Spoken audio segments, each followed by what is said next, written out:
In 1845, Texas was annexed. By 1848, a treaty redrew the map. Velvet atlases traveled farther than armies. Silver spurs changed hands in New Orleans.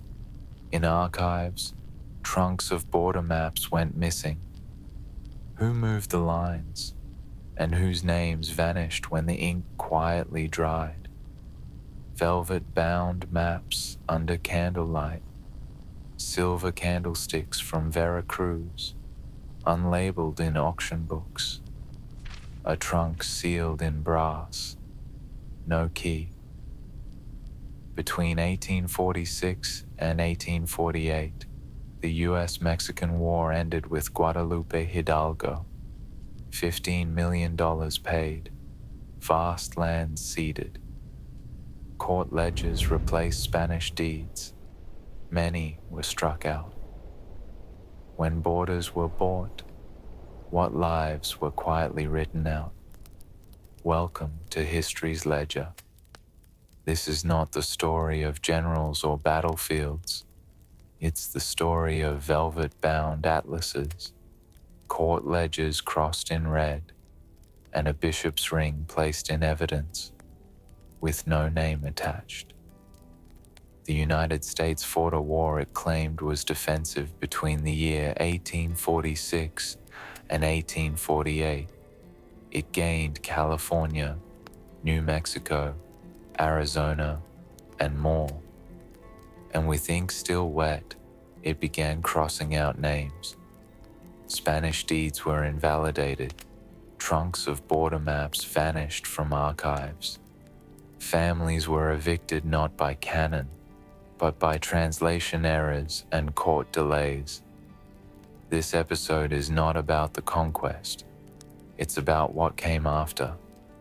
About how borders moved faster than horses, how silence replaced testimony, and how luxury, rings, candlesticks, saddles, survived long after memory did.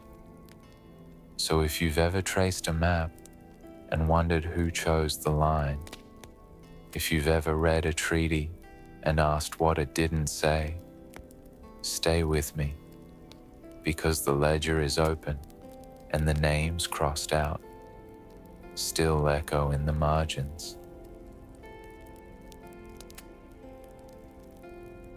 In 1848, a cedar-lined trunk vanished from a government wagon outside Mesilla. It had been logged, locked, mapped. Inside were sketches, some showing alternate borderlines between Mexico and the newly claimed US Southwest. Surveyors later said it held draft variants that might have shifted what became Arizona, maybe even parts of California. But the trunk was never recovered. No theft was reported. No follow-up was written. It simply disappeared.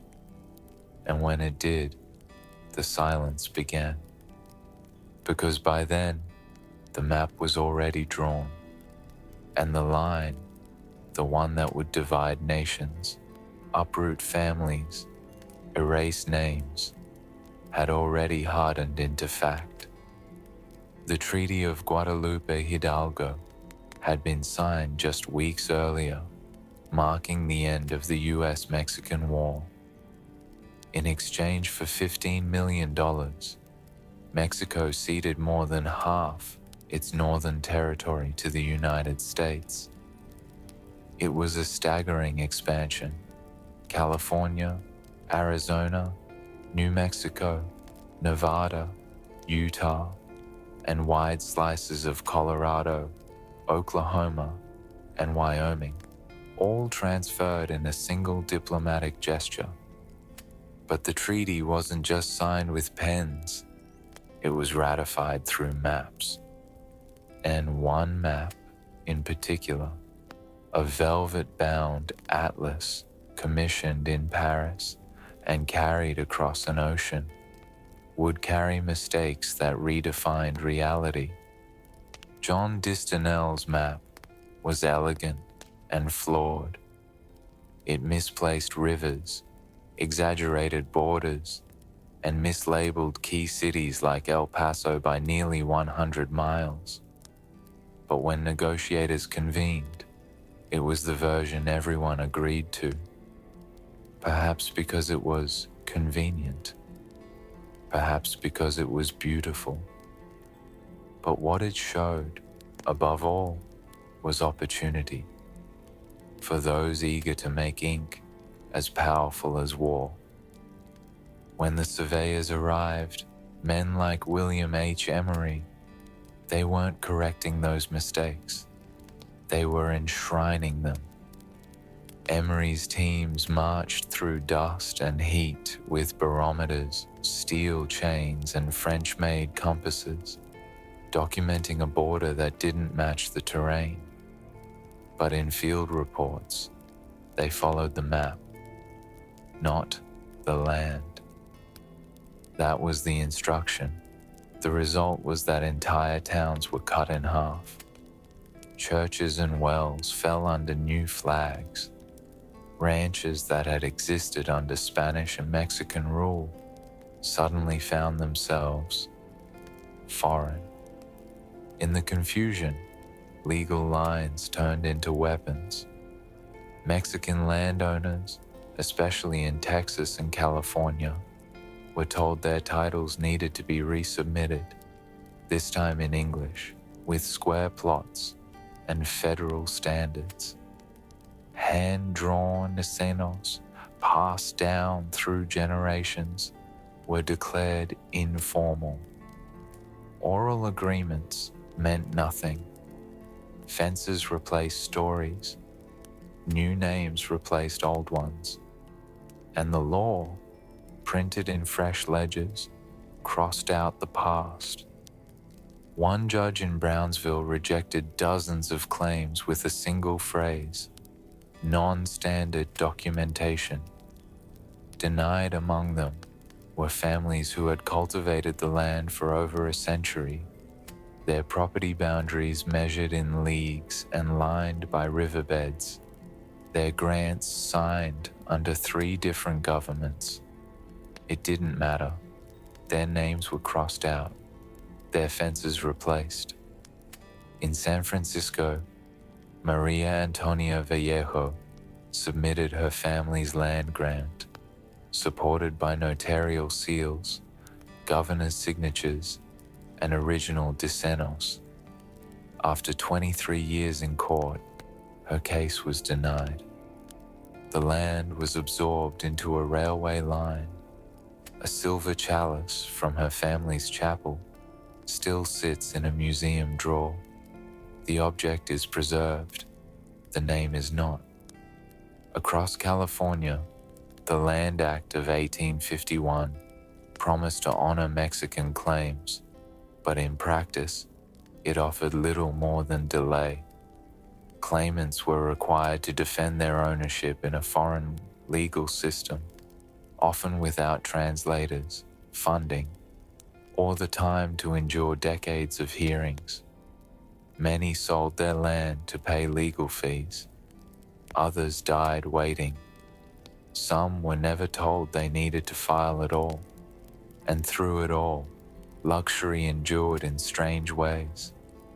Velvet saddles appeared in New Orleans auctions, taken from Veracruz haciendas, catalogued without owners.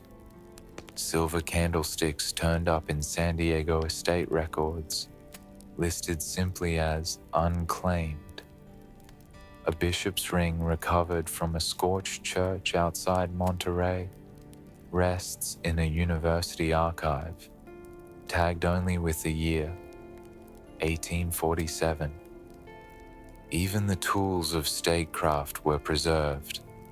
The silver inkstand used to sign the treaty remains locked in a government archive.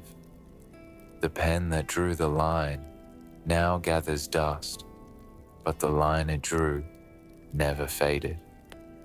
The Gadsden Purchase followed in 1854, another $10 million, another border revision. This time, The justification was a railroad. The result was finalization. The border, once vague and shifting, was now inked, measured, and enforced. What had been a space of fluid identity, home to native tribes, Mexican rancheros, and old Spanish missions, was now a grid of jurisdictions, a theater of ownership, a legal wall that could not be walked through. And the velvet atlas, bound in silk and stitched with ambition, still sits in a collection under glass. Its rivers are wrong, its cities misplaced, its silence absolute. But the line it drew remains, because in the end, the USMX border was not only taken by cannon, it was taken by maps, by ink, and by absence. And somewhere, perhaps still sealed, is a cedar trunk filled with the other lines. Lines that were never chosen, never honored, never seen again. They were still living there when the auction happened. The Chavez family had been on that land since the end of Spanish rule, long before Texas declared itself a republic, or the US sent troops to march the riverbeds. Their house sat low along the Rio Grande, tucked into cottonwood shade, with adobe walls thick enough to soften summer heat, and a chapel near the edge of the field, hand-built by the grandfather, carved with initials no clock would ever read. When the war ended in 1848, no one came to remove them. The Treaty of Guadalupe Hidalgo promised full protection. Their rights to land and livelihood were spelled out in articles of law and diplomacy. They had no reason to doubt it. The fields still greened in spring. The brand still burned clean into the flank of every calf. The livestock moved along trails that had been used for generations. And so they stayed. In 1851, a clerk in the new county office opened the Chavez folder.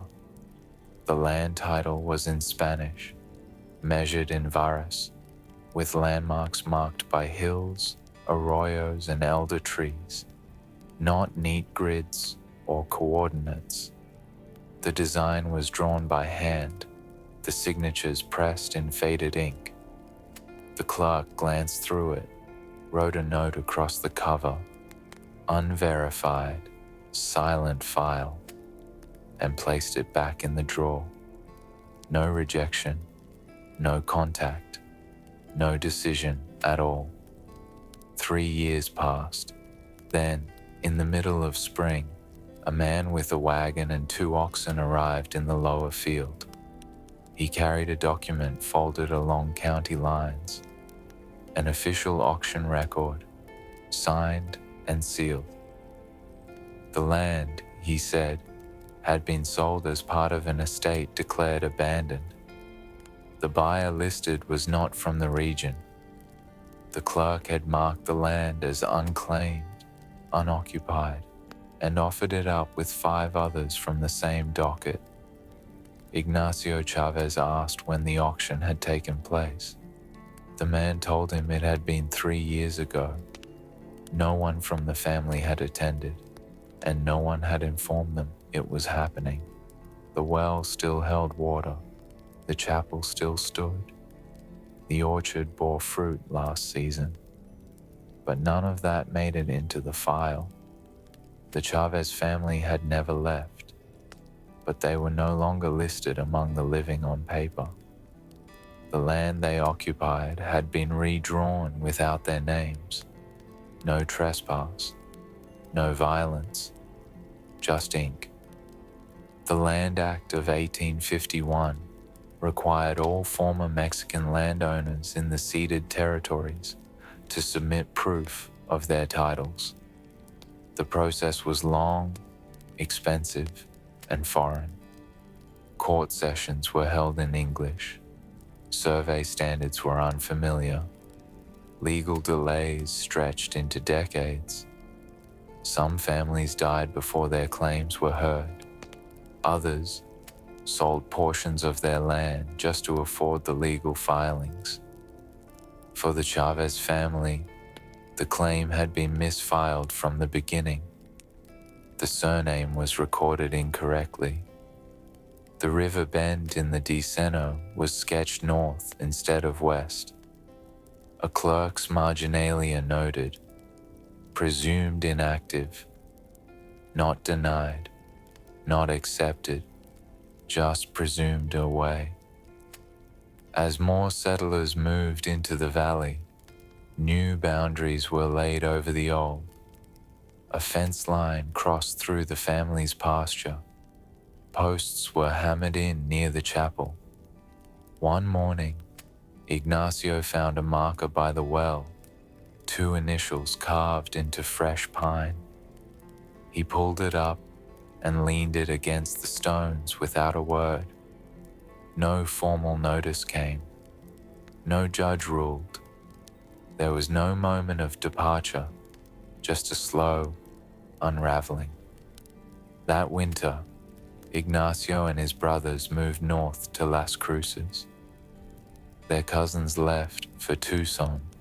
The house remained for a while, quiet, unfenced, and empty. The chapel door was left unlocked. The red sash belonging to one of the children still hung from a peg in the kitchen wall. Years later, a traveler passed through and found the well still working. He noticed the lintel above the chapel still bore carved names, worn smooth from weather. The red sash had turned brown in the sun and was caught in the thorn of a mesquite.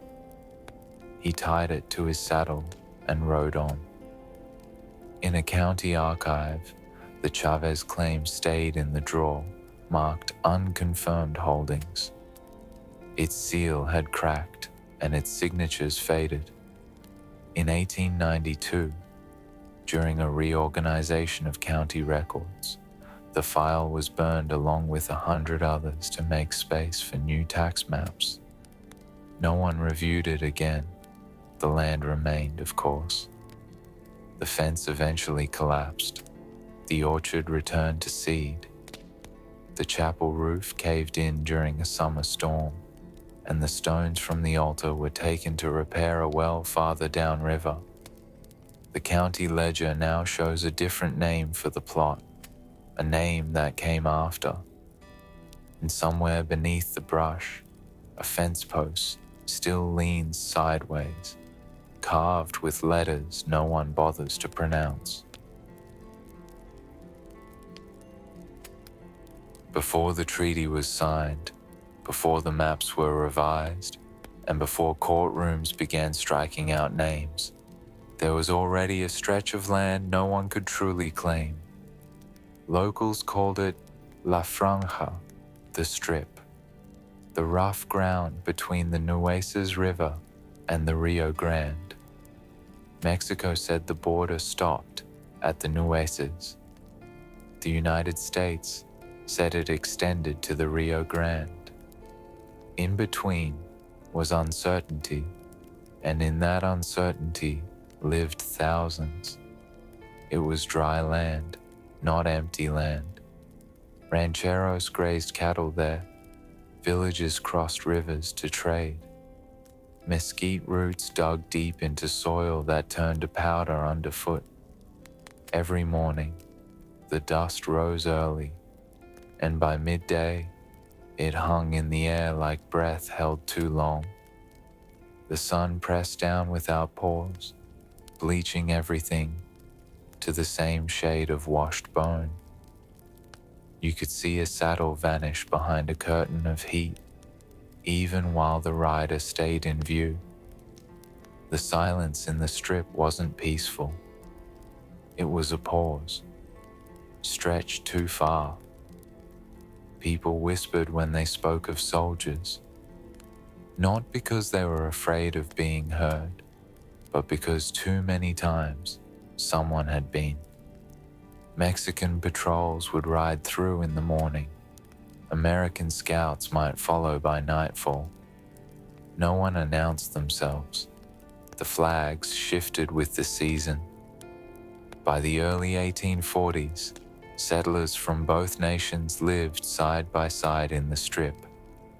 They built homes, planted fields, and marked land with whatever paper they could find. But even with title or grant in hand, no one could be sure who would enforce it. One year, a sheriff from Matamoros might collect taxes. The next, a ranger from San Antonio might appear and call it theft. The people did not resist. They simply endured. They had livestock to protect, water to find, and children to bury. The land was not forgiving. The heat made metal too hot to touch by noon. Wells ran dry unless dug deep through caliche and rock. Men bore rifles slung across their backs, not because they expected war, but because they knew no one else would come if trouble found them. Some wrote letters home, others burned them before mailing. News didn't travel here, it staggered. You could smell the iron before you saw the blood. Rust on wagon axles, iron nails on fence posts, spent cartridges in the brush. Everything carried the same metallic weight. And when violence came, it came without warning. One night, a ranch was quiet. The next morning, bones surfaced in the dust, picked clean by vultures before anyone could bury them. Not soldiers, not settlers, just names that were never added to any list. The courts didn't come here. They waited in towns miles away, protected by paper and protocol. Out here, the closest thing to justice was who could hold the line without blinking. A man might raise his son alongside a neighbor, only to find that neighbor holding a different flag the next year, reciting laws in a different language, showing up with new orders, new fences, new maps. The Rio Grande was wide, muddy, and full of contradictions. Children played at the edge when the water was low. Women washed clothes in its shallows. But for armies and governments, the river became a tool, a justification, a proof. One side pointed to it as a border, the other as an insult. And so it stayed, a river that belonged to no one and was used by everyone. After annexation, American military outposts spread southward across the Strip. The people there, those who had lived through the silence and heat, were told their citizenship had changed, their land now part of something new. Some accepted it, others vanished. One family recorded in a ranch ledger in 1846 appears once with a list of livestock and a baptismal record. In 1847, the name is gone. The cattle remain. That was often how history was marked in the Strip, not with names, but with what was left behind. Later, when officials reviewed land claims from the region, many were marked unverifiable. The area had not been properly surveyed before the war, and too much time had passed. Boundary markers had been moved, or burned, or covered in dust. Rivers had shifted beds. Witnesses were gone. What couldn't be confirmed was dismissed. The Strip was filled with dismissals, but the place remained. So did the dust and the heat and the river that still ran slow in summer. Bones still turned up after every storm, some from cattle, others not. When the wind cut through the mesquite, it carried the scent of iron, the memory of gunpowder, and the stories no one bothered to finish. Because the border, as it came to be known, was not drawn on fresh land. It was laid over the footsteps of people who had already survived it. In the archives of Monterey, a ledger rests beneath glass. The ink has faded, but the script remains legible, elegant, arched, undeniably Mexican.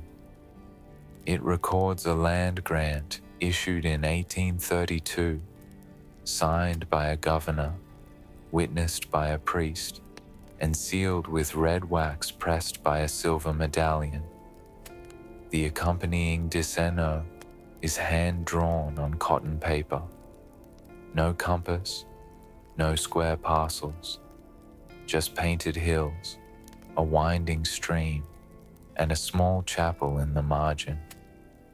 When the family submitted this record to the U.S. Land Commission in 1852, they waited 17 years for a reply. The decision came in a single sentence: insufficient for legal verification. The land was reassigned, the name erased, the chapel never redrawn. Throughout the former Mexican territories, this quiet translation repeated.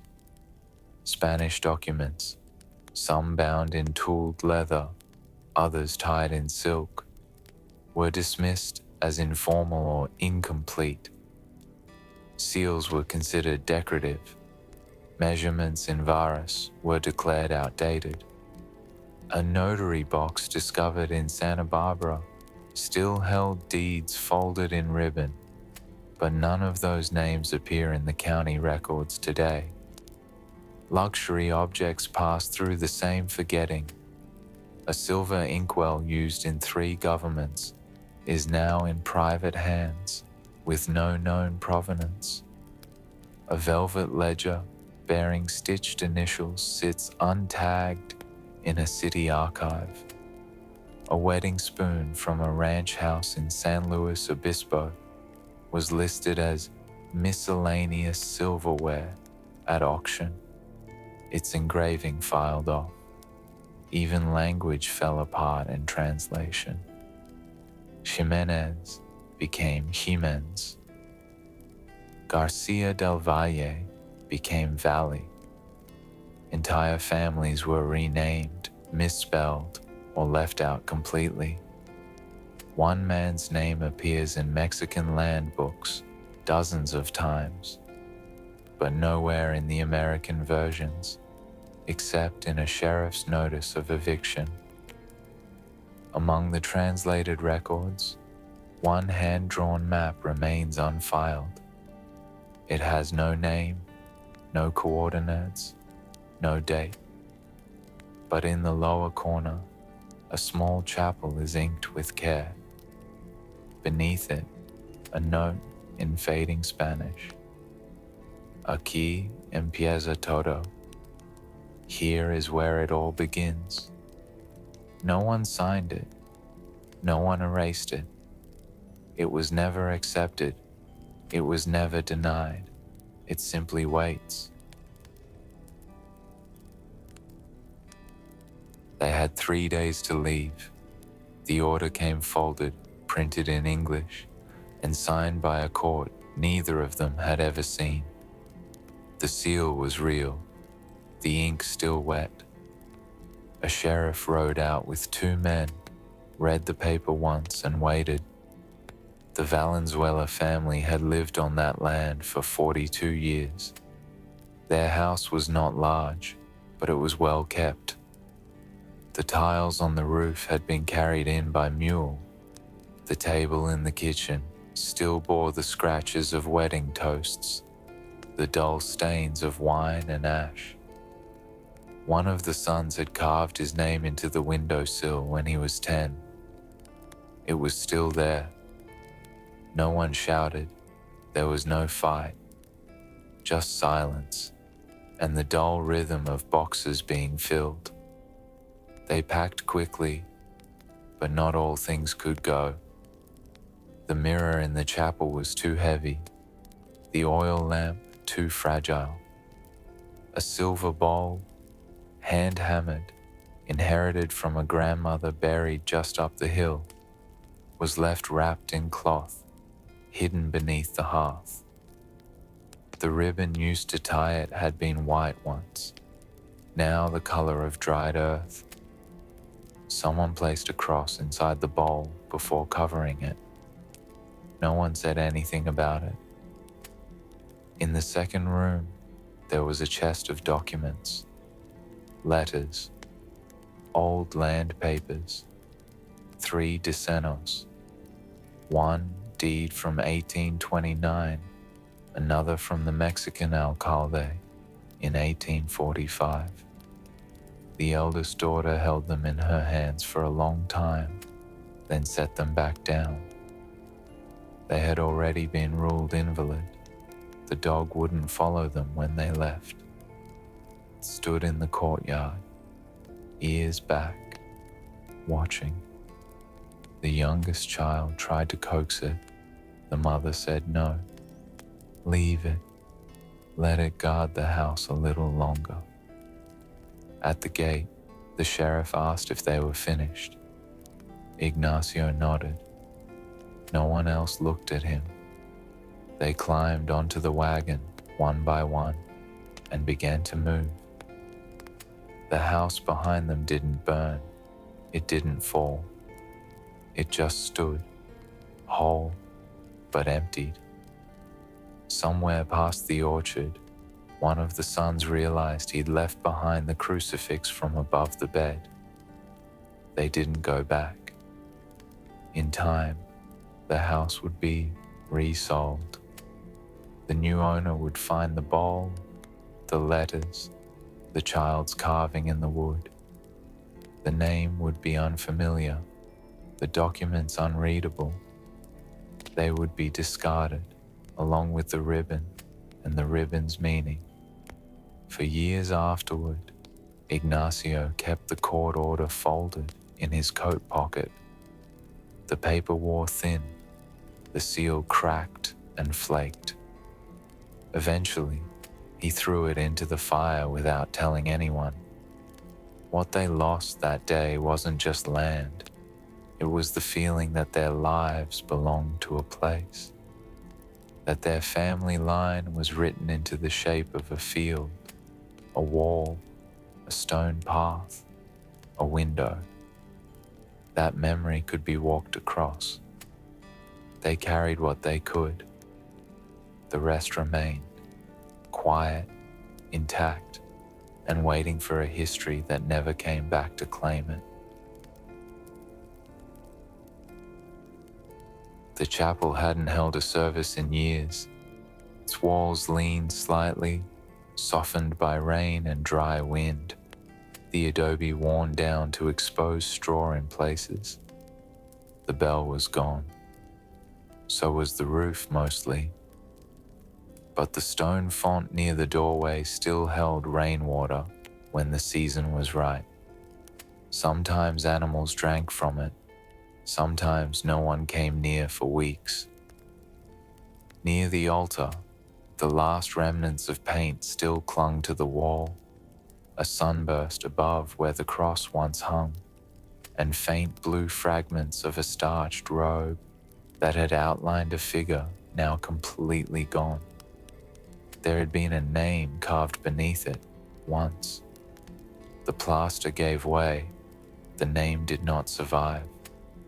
When the land was sold, the chapel was listed as uninhabitable. It had never been claimed as a structure of value. It did not appear on the survey maps drawn after the treaty. It was not insured. There was no record of its founding or its blessing. The building remained, but legally, It did not exist. A silver thurible, used in processions before the war, was found years later in the storage room of the county courthouse. It had been used once in a landowner's funeral and had never been returned. No name was engraved on the chain. The inventory described it as metal object, sent vessel, unclaimed. It still smelled faintly of cedar and something floral, though no one could place it exactly. Across New Mexico and California, small mission chapels like this one were overlooked during formal land transitions. They were often built without title, maintained by families or communities, and passed on without deed or signature. When governments changed, no one argued for them. The churches were left to weather and wind, and the prayers spoken inside them vanished as the names that once filled the pews left or were forgotten. One priest had written letters to the authorities after annexation, asking if the chapel should be registered. No reply ever came. The letters were found decades later behind a cabinet in the rectory, never opened, still sealed, the paper gone brittle from age. His handwriting was careful, his Spanish formal. He had included 2 pressed flowers with the second note. One of them left a stain on the paper, the shape of a bloom, but the petals were gone. A pair of boots was found behind the altar, children's size, still dusty, but standing upright. A rosary hung from one of the nails on the back wall, its beads cloudy with time. The thread had frayed. The cross at the end was made of bone, not wood. It was not carved cleanly. It looked like someone had whittled it by hand, quickly, and not for display. Sometimes a candle was left in the corner, half melted, unlit. No one saw who placed it. The wax was pale yellow, the wick blackened. Once, someone wrote regressor into the dust on the front step. Come back. The wind took it by morning. These chapels were never grand. They were not cathedrals, but they held memory, and memory had no weight in court. What could not be taxed, measured, or named was considered absence. When the land changed hands, the new owners brought equipment, supplies, and wire. They cut a road that passed just east of the chapel. A surveyor marked the property corner with orange tape wrapped around a yucca. His report described the area as undeveloped. The chapel stood 10 yards away, unmentioned. The last mass held there was never written down. No one recalled the date. No one could remember who had spoken the final blessing, or if there had been one at all. But in the record books, there was a baptism line with no name, just the date and a dash. The page turned brittle around it, the ink bleeding faintly into the crease. The bell was never recovered. The font still collects water. The rosary is likely still there, if the nail has held. And somewhere in the records, between 2 parcels that never listed a structure, a silence remains, too small for a border dispute, too old for inquiry, too sacred for a file. No one could agree which side of the border the house belonged to. It sat low in the valley, built before either government had drawn its lines. The foundation rested on stone, pulled from the nearby creek. The beams were thick mesquite, hand-cut and darkened by age. There were two doors, one facing north, the other west, each opening to a different answer, depending on who was asking. When the American surveyors passed through in 1851, they noted the structure but left the ownership line blank. The coordinates were disputed. The map was vague. The notes read, occupied. National affiliation uncertain. That line stayed in the margin for 2 decades. Inside, the family went on living as they had. The kitchen remained warm with firewood. The hallway still held a portrait in charcoal of a grandmother whose name was remembered only in voice. Beneath it, a cabinet kept the last of the heirlooms, a copper pitcher, a carved pipe, and a pair of gold-rimmed spectacles that had belonged to a man who'd once read for the village during feast days. The lenses had since cracked. The frame remained. When Texas claimed the land, a tax notice arrived. It was ignored.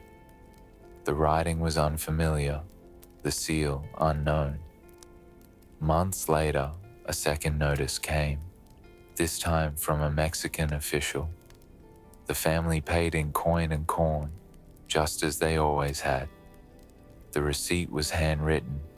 It bore no number. It was never recorded. By the time the United States government officially annexed the area, the house had already passed through 3 jurisdictions without ever moving an inch.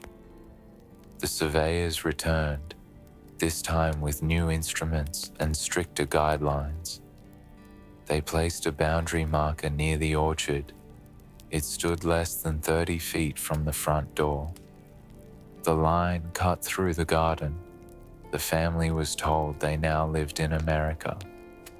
Their documents would need to be updated, their land claim refiled, their livestock rebranded, the names of their parents, grandparents, and the baptism dates of their children would have to be translated. They were given 90 days to respond. In the old drawer beneath the bed, the family kept all the papers they could find, old deeds, letters, marriage records, folded tightly and tied in red thread. The ink had faded. The signatures were ornate, the seals still faintly visible in wax. They brought the bundle to town. The clerk couldn't read Spanish. He stamped the file incomplete and gave them a form to fill out instead. It asked for square footage and purchase dates. The Diceno had shown cattle paths and creek bends. The form had blank boxes. The file was set aside for further review. It was never reviewed. A decade later, the land was listed as inactive. A new family purchased the surrounding plot. A wire fence was drawn tight along the surveyor's notes, and a gate was added at the base of the hill. The orchard was split down the middle. The house, by now weathered, leaned slightly toward the west door. The north entrance was blocked by overgrowth. The original family moved out the following year. No one remembered their name at the county office. Inside, the copper pitcher remained, along with the broken spectacles and the pipe. The charcoal portrait was gone. The cabinet stayed closed. The house still stands, though the plaster has cracked and the fence is rusted.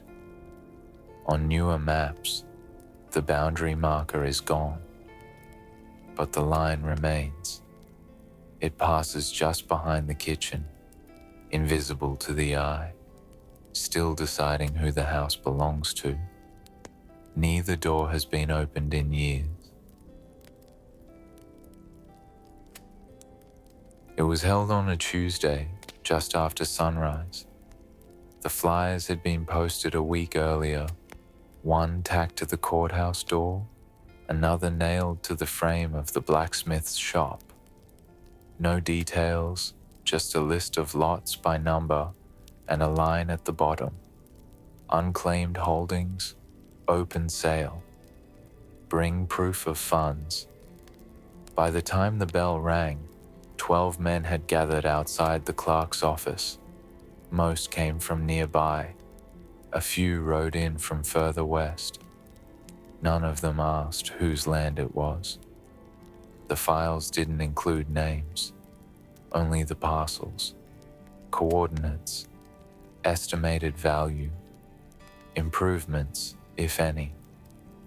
Lot 7 included a home with no roof, a collapsed well, and a fig tree still bearing fruit. Lot 9 was fenced on 3 sides. The 4th had been burned in a recent fire. Lot 11 included a trunk found in a stone outbuilding, contents unlisted, lock still sealed. The clerk began the sale with a simple gesture, no speech, no blessing, just a nod toward the first file. The bidding was quiet, efficient, and final. Once each lot was called, the papers were stamped and placed into a wooden box beside the desk. A gavel had been misplaced weeks earlier, so the clerk used the spine of a ledger to mark the close. One man bought 4 lots, another purchased 2, sight unseen. When asked later what he remembered from the sale, he said only this: they went fast. Like it didn't matter who'd been there before. In the margins of one file, a note had been scribbled hastily. Spanish signature, illegible. It had belonged to a family who once submitted a claim under the original treaty protections. The file had gone unanswered for years. When the auction was approved, the paperwork was moved to a bin labeled unverified. That word did a lot of work in those days. In Lot 9's well, a silver medallion was found months later, half buried beneath broken stone. It bore a sunburst on one side and a name in script too faint to read on the other. The buyer of the lot brought it to the assessor's office. They told him to keep it or throw it away. It wasn't on the inventory. One of the lots included a set of pews and a bell rope. No chapel was mentioned. No structure had been listed, but the items were bundled and sold as salvage. No one recorded what happened to the contents of the trunk. A child's sandal was found in Lot 11 after the new owners began clearing brush. It was too small for anyone in the household. No one spoke of it. When the auction ended, the clerk closed the files and lit a cigarette from the stove in the back room. He stayed after the buyers had gone, stacking the empty folders. Some were thick with old letters and receipts. Others were nearly bare. The box labeled leftover held 9 files that had been pulled during the sale, deemed incomplete or unclear. They were not returned to the archive. Eventually, they were burned. Was anyone still alive from those parcels? Did anyone still hold a paper that proved something had once belonged to them? If they did, it came too late. By sunset, the flyers had been torn down. The bell tower was silent. The well was filled in. The lots had new names, but none of the files had ever listed the old ones. The key was found under a floorboard during repairs to the west wall. It was wrapped in linen, tucked beside a folded note, both of them yellowed and brittle. No one had seen the room in years. not since the original owner passed and the house was shuttered without ceremony. The note said only, "Leave it. Let them remember behind the door was a study. The air inside had gone stale. Shelves lined the back wall, still full. A ledger lay open on the desk, its spine curled inward from time. Dust covered everything, desk, lamp, glass, inkwell. The rim of a cup left beside the chair, as if its owner might return before it cooled. The ledger listed land holdings, family names, and debts paid in labor and grain. But the final entry had been written in a different hand. It was English, newer ink. 2 names crossed out, a total recalculated. This room had once belonged to a land judge, a man appointed after annexation to review claims under U.S. authority. He was bilingual, respected, said to be fair. But after a decade, he left abruptly, declining his pension, requesting no replacement. Rumors said he had grown tired of the cases, of watching names disappear in translation, of measuring lives by whether a document had the right margins or not. In the cabinet were letters never sent, some addressed to families whose claims had been denied, others written to Washington, reporting discrepancies in how files were handled. One envelope was marked, "Returned, no forwarding." Another was unopened, addressed in delicate handwriting, "To the man who decides if we stay." On the side table sat a carved wooden box, its hinges tarnished, its latch still intact. Inside was a silver cross, a child's hair ribbon, and a stamped deed with no signature. The ribbon was blue. The stamp read, "Filed, no action." The new owners of the house chose not to mention the room in their renovation report. They sealed it again, painting over the doorway, rerouting the hall. The key was returned to its place beneath the floor. The note was left beside it.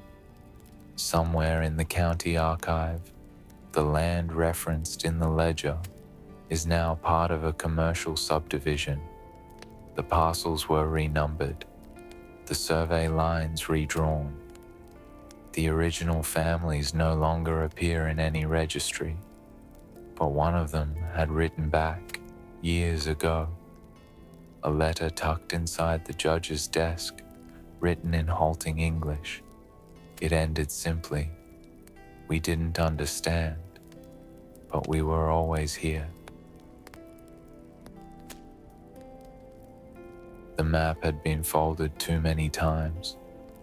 The creases split along the center, and one corner had torn clean off, leaving the date only half visible. But the lines were still there, thick black strokes tracing rivers, peaks, property boundaries. Someone had drawn them with certainty, as if the ground would comply. The man holding it had never seen the land it described.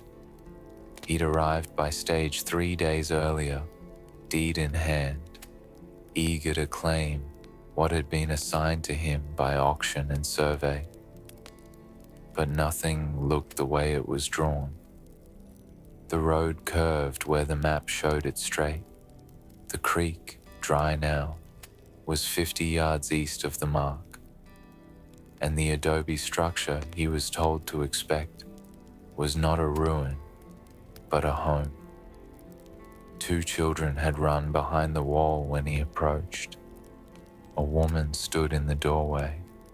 She said nothing. He looked at the map again. In the town office, the file was marked "Discrepancy Resolved." The map had been drawn from reports, not inspection. The assessor hadn't traveled to the site. He copied the boundary from a master sheet handed down after the last reorganization. The original documents, Mexican era, had been stored in the basement for a time, then moved, then misplaced. No one could say when exactly. When the land changed hands, it wasn't through theft or force. It was through assumptions, through paperwork passed quietly and corrections made after the fact. On the second page of the file, someone had written, "Occupant presumed transient. Proceed with title." The map didn't match the ground, but the file matched the name of the buyer, and so the record stood. Later, when he returned to the property, the house was quiet. The woman was gone. The children too. A cooking pot had been left by the fire ring. A hand-woven cloth still hung from the fence. No note. No claim. He lived there for 2 years before selling the land again. No one ever asked about the family that had been there first. The map was updated. The creek was redrawn. The lines held. But the cloth remained, slowly fading in the sun, caught in the wire just above the stone path. If stories like this stay with you, if the silence between the records feels louder than the pages themselves, like this video, leave a comment, subscribe to History's Ledger, because we're not finished. She had been listed as a witness on 2 separate land cases, both denied. Her name appeared in the margins, penciled in lightly next to dates and hearing numbers, with a note, "Interpreter pending." She spoke only Spanish. The court did not. When her name was called the first time, she stood, but no one addressed her. The lawyer whispered to the clerk. The clerk shook his head. There was no translator available that day. She was told to sit. The testimony continued without her. The second time, she was told not to come. Her affidavit would suffice. But the statement submitted wasn't hers. It had been written by a young clerk based on a conversation he didn't fully understand. The grammar was correct. The details were not. She had lived on that land since she was 17. Her husband buried a box near the edge of the orchard during the last flood. It held a pair of earrings, a pocket watch, and a deed signed in 1843. The paper had dried stiff, the seal intact. They'd left it there after their last attempt in court, believing maybe one day it would matter again. Years passed. She remained, quietly tending the property. New roads were built. Fences appeared. Then came the letter, typed, sealed, and delivered by a man who couldn't look her in the eye. The court had finalized the title to someone else. The case had closed. There had been no third hearing. She packed her things slowly. She didn't own much. A cedar trunk, a white scarf. A photograph faded at the edges, showing her as a girl in front of the same orchard. When she left, the gate was left swinging open. A wind blew through the leaves, but she didn't look back. In the records, her name appears one last time, misspelled, initialed incorrectly. It's on a page that ends with a line drawn through the testimony box.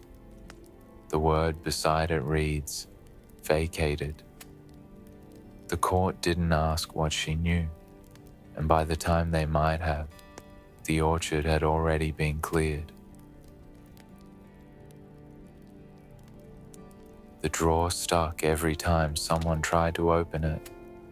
The cabinet was older than the courthouse itself, moved from another building after the war, carried in pieces, then reassembled with new hinges and mismatched handles. Most of the drawers had been emptied over the years, but this one held on. Inside were files marked pending, though none had been touched in decades. The paper had gone soft at the edges, curled in from years of heat and breathless rooms. A clerk once joked that if you opened it too far, the whole desk would tip forward, so they stopped trying.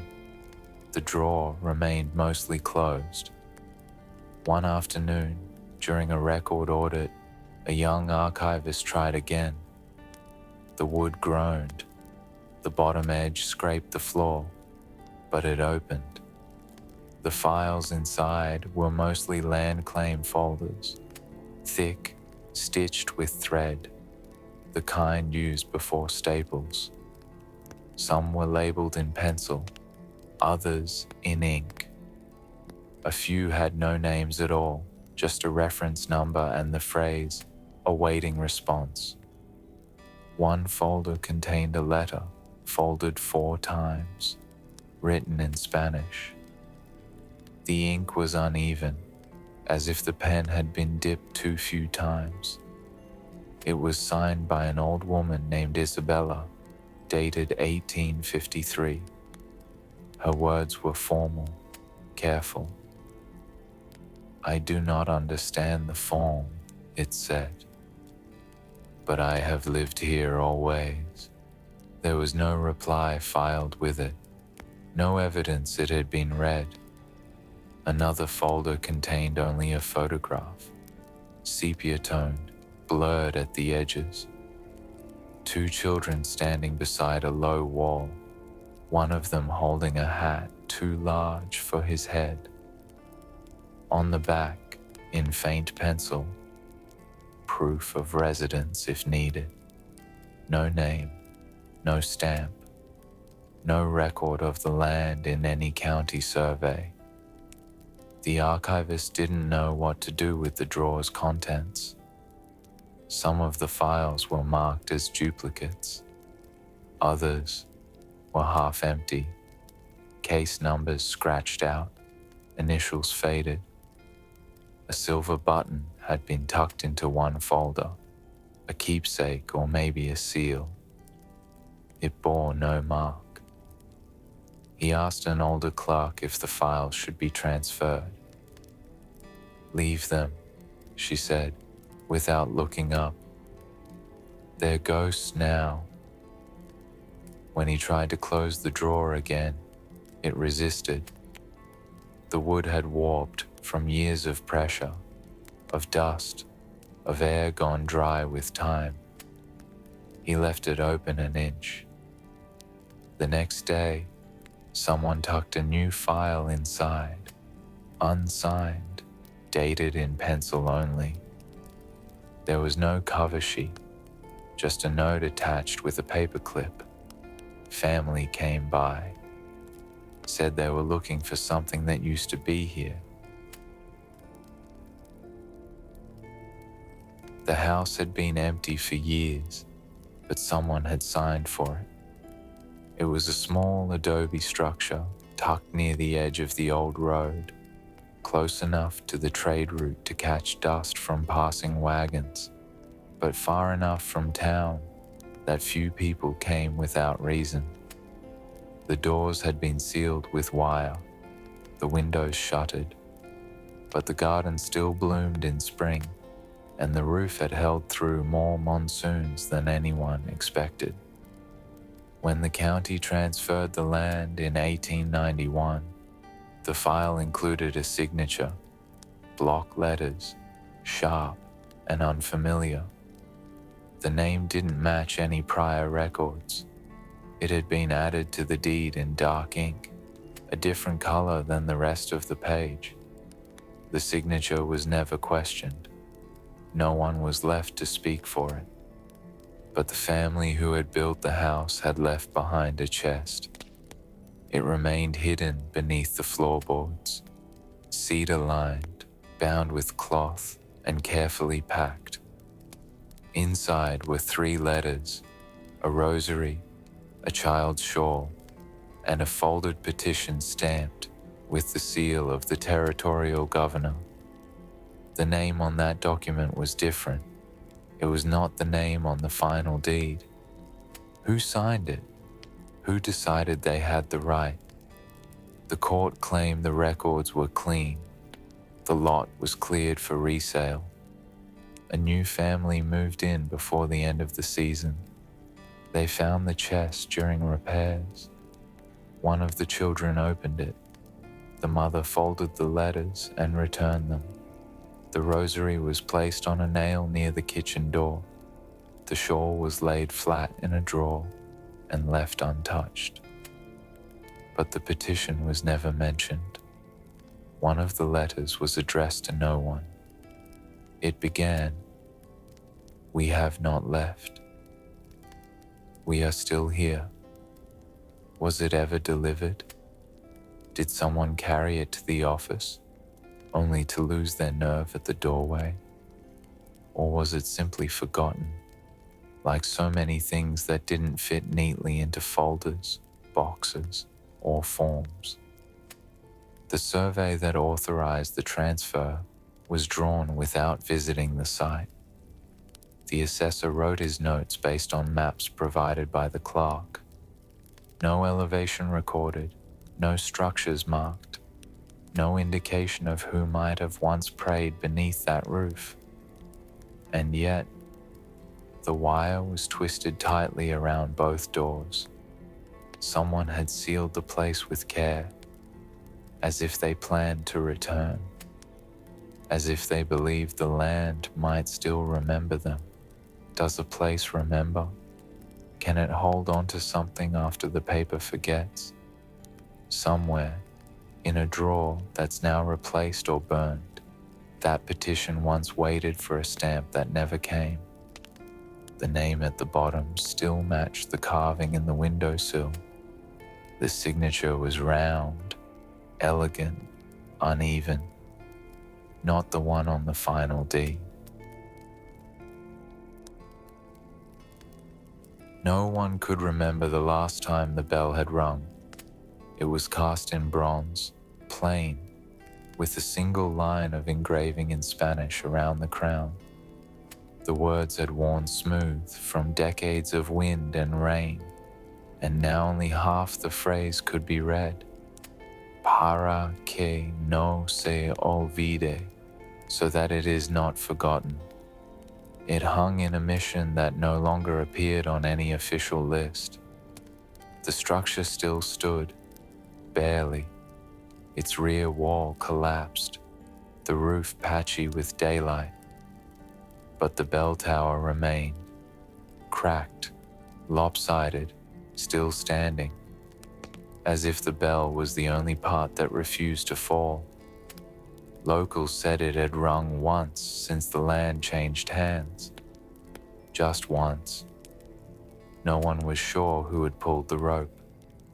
It had been found swinging in the early morning, its frayed end still warm, the bell still echoing in the valley, like a sound that didn't belong to anyone anymore. The land around the mission had been part of a grant, one of the oldest in the region. The family who once maintained the chapel had filed papers with the U.S. Commission in 1852. Their claim was reviewed, delayed, resubmitted. In 1874, it was closed for lack of reply. But the reply had been written. It was found in a box of misfiled letters, never opened, addressed in ink that had gone gray with time. The deed had included the chapel as part of the land's purpose, It was described not as a building, but as a reason, a place meant to be protected, used, maintained. The word used was pertenencia, belonging. That part of the claim had been crossed out during translation. Later surveyors marked the mission as abandoned religious site of no commercial value. The bell, they said, could be sold for metal, but no one came to take it. One of the last caretakers, an old man named Abel, had lived nearby most of his life. He remembered the families who used to gather beneath the chapel's oak. It wasn't grand, he said once, seated by a stove in winter, but the floor knew our feet. He passed before the land was sold again. The buyers ignored the structure. Their plans didn't require it, but they left the bell alone. Who rang it? Why only once? Was it a memory? A warning? A final insistence? These are the kinds of questions the archive can't answer. The ledger only records silence. The surveyor only maps what still stands. But the bell did ring, and somewhere, someone must have heard it. In 1853, the border moved again. Most people remember the Treaty of Guadalupe Hidalgo, the sweeping cession that followed the war. But fewer recall the line that came 5 years later, the Gadsden Purchase, a second, quieter redraw of the map, made not with blood, but with signatures and surveying instruments. The United States paid $10 million to Mexico for a strip of desert land in what is now southern Arizona and southwestern New Mexico. The stated reason was a railroad route, but it was also a correction, an admission that the first border had been drawn too hastily, too carelessly, and in the wrong place. The new line sliced through communities that had already adjusted to the previous one. For families who had rebuilt under Mexican rule, lost everything under the first annexation, and started over again. This was another erasure. One such family, the Corderos, lived near the Santa Cruz Valley. After the Treaty of Guadalupe Hidalgo, they had been placed firmly on the Mexican side. They rebuilt. They remarried. They planted new groves. Then came the Gadsden Line, and with it, a letter from the American authorities explaining that their land was now part of the United States. Again, they were told their original claim no longer applied, that the date on their deeds placed them outside the window of recognition, that, if they wished to remain, they would need to purchase what they had already been granted twice before. Maria Cordero walked the perimeter of her family's land that evening. The citrus trees were flowering. The scent of orange and dust hung thick in the air. She traced the fence post with her fingers, stopping at the well. Her father had dug it. Her son had deepened it. A hawk circled overhead, just past the ridge. Everything was as it had been the day before, except the country. The map had changed again, but the land had not moved. When she returned to the house, she placed the deed in a box beside her mother's wedding comb and a carved silver fork brought from Sonora. She folded the letter from the land office and tucked it beside them. No one mentioned it again. That stretch of land remained in the family for a few more years, but the confusion around the border, old claims, versus new law eventually forced a sale. The buyer didn't speak Spanish. The purchase agreement was drawn in English. The silver fork was left in a drawer. The Gadsden purchase never made the same headlines as the treaty. It was quieter, more technical, but it carried weight. It changed lives. It redrew the world for people who had already adjusted once. And it was final. Maps were reissued, surveys overwritten, and in a narrow cabinet in the Tucson courthouse, a folder marked Boundary Reclassification 1855 still holds a list of names whose land fell between both lines. Most of them had signed nothing. The surveyors called it Monument 40.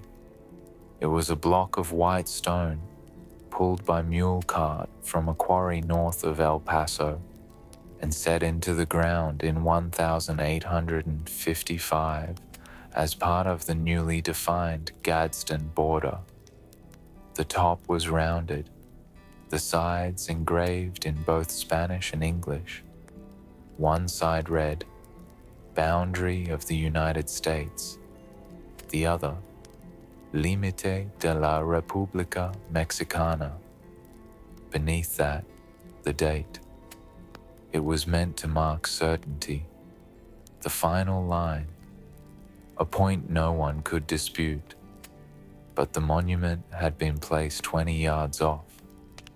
It wasn't discovered until years later, when a second survey passed through and found the coordinates didn't match. The river had shifted slightly. The measurements had changed.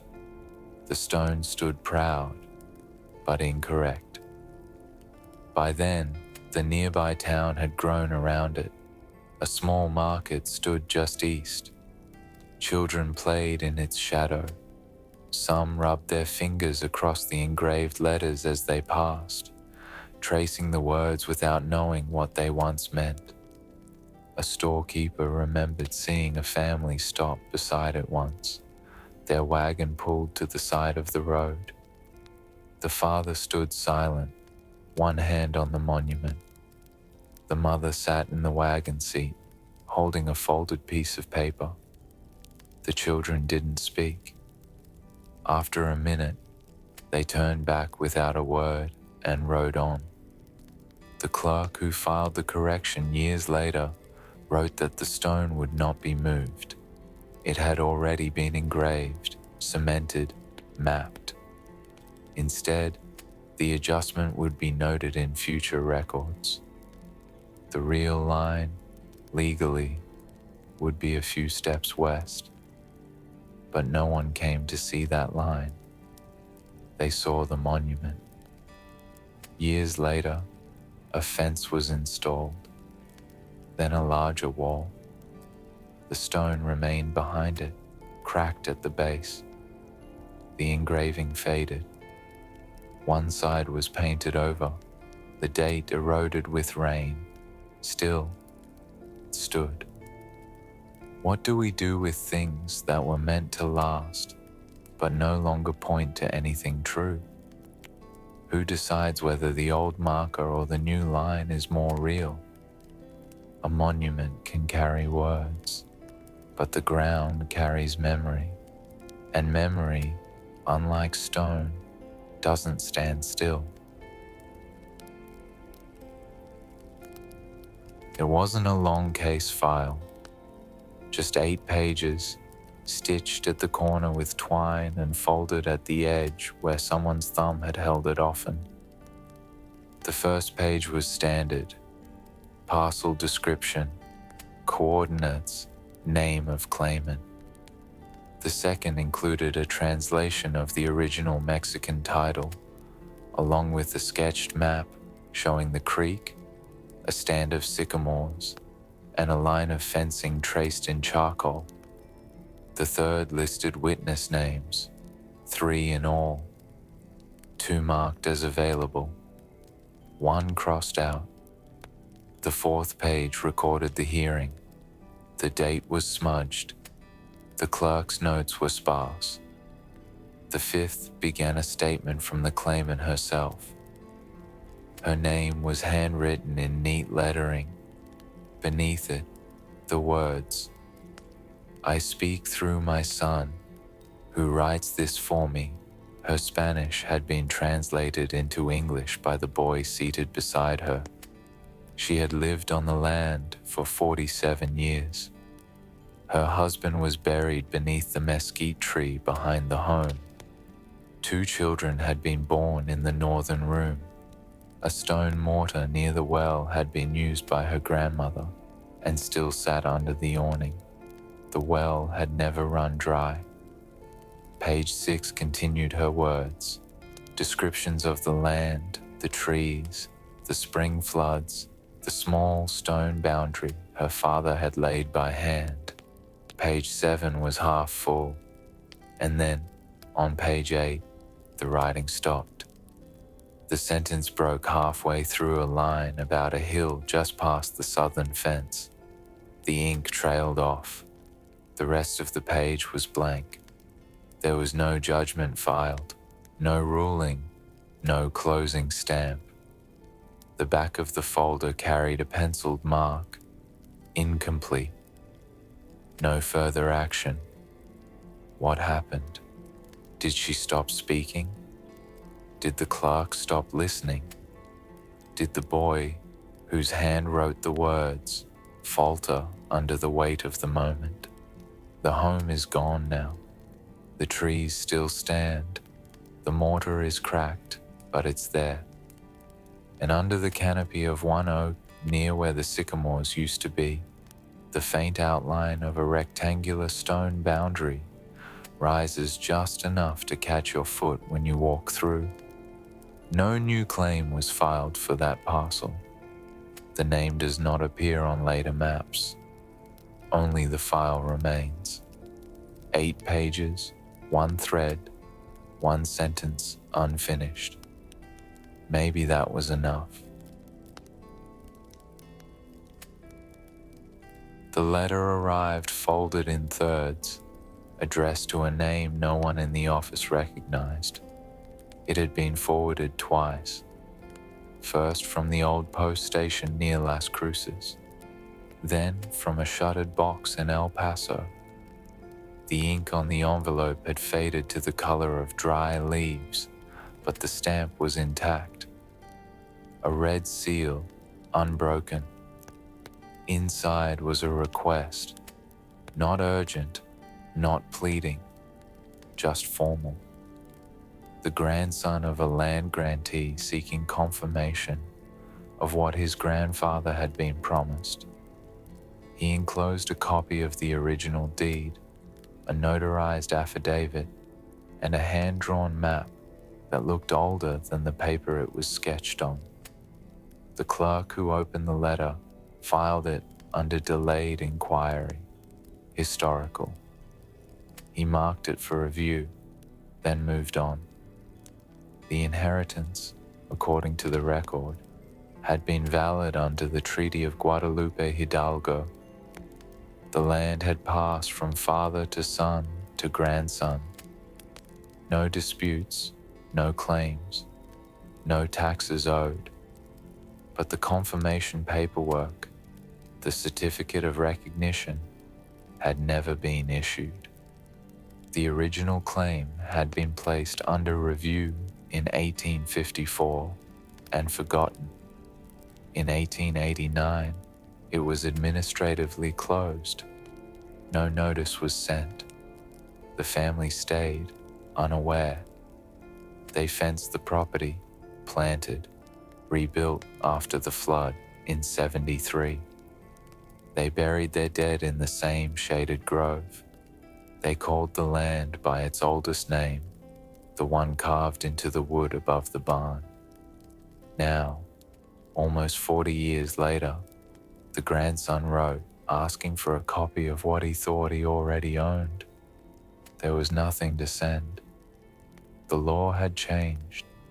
The window had closed. The unrecognized claim was now legally unclaimable. Under the revised statutes, any unconfirmed grants were considered forfeited by lapse of action. No appeal, no extension. The deadline had passed. The clerk drafted a response. Plain language, no apology. We regret to inform you that the matter referenced is no longer open. This office holds no active record under the name provided. He considered attaching a copy of the policy, but didn't. Instead, he folded the letter, sealed the envelope, and left it in the outgoing tray. Outside, the property still existed, dusty, overgrown, and rooted. A single wooden sign leaned against the fence, initials carved in its surface. The orchard was dry, but the trees still bore fruit if you knew when to pick. The land had never left the family, but the file had. It was found in a box of office supplies during a renovation in 1921. The courthouse had been emptied for termite repairs, and a contractor tasked with clearing the rear records room opened a drawer that had long been sealed shut with paint and dust.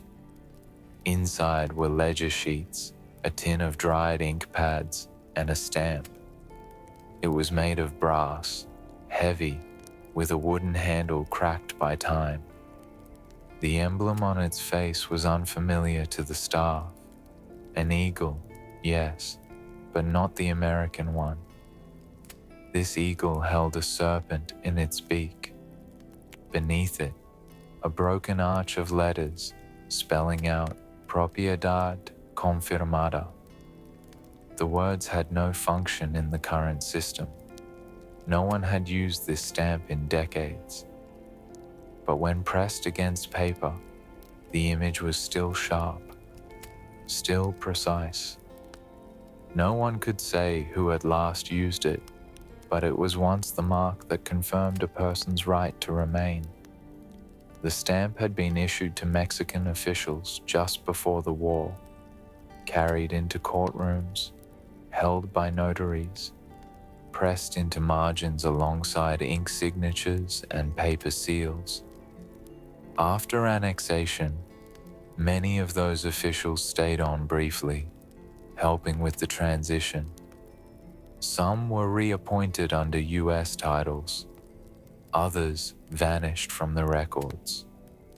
By 1851, the American legal system no longer accepted the mark. It was declared non-binding. Confirmed property under the old stamp now required new review, new approval, and sometimes new purchase. Yet the stamp itself remained. It passed from desk to drawer, drawer to box. For a while, it may have sat on someone's shelf as a curiosity. Then it was forgotten. Why hadn't it been destroyed? Why did no one toss it away? Maybe because it looked official. Maybe because no one knew what to do with it. Or maybe because the object, like the land it once certified, resisted being erased. In the decades that followed, the county processed thousands of land cases. Most were resolved with clean files and signed approvals. Others lingered, and some, like those from the earliest days, were never truly settled. They were reassigned, or ignored, or boxed.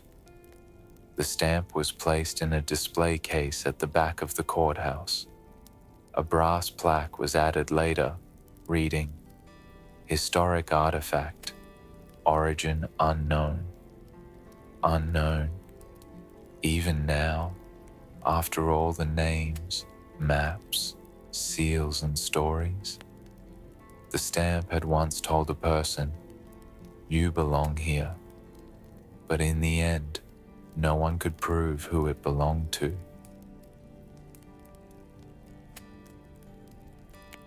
There was no final ruling, no master list of who had been granted what, or who had lost everything in the reshuffling of ink and borders. The treaty had promised protections, but the ledgers tell another story, one scattered across missing pages, overwritten maps, unrecorded names. Some families rebuilt, others vanished, some left willingly. Others waited until a stranger appeared with a deed and a sheriff.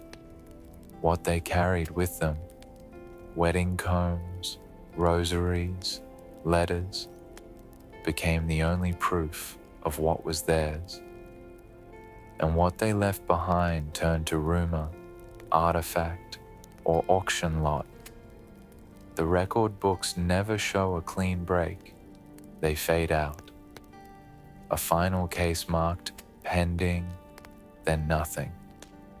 A sentence cut mid-word. A name misspelled until it disappears. And still, even now, across the borderlands, there are signs that the past didn't vanish. It just stopped being filed. A half-sunken fence line where a home once stood.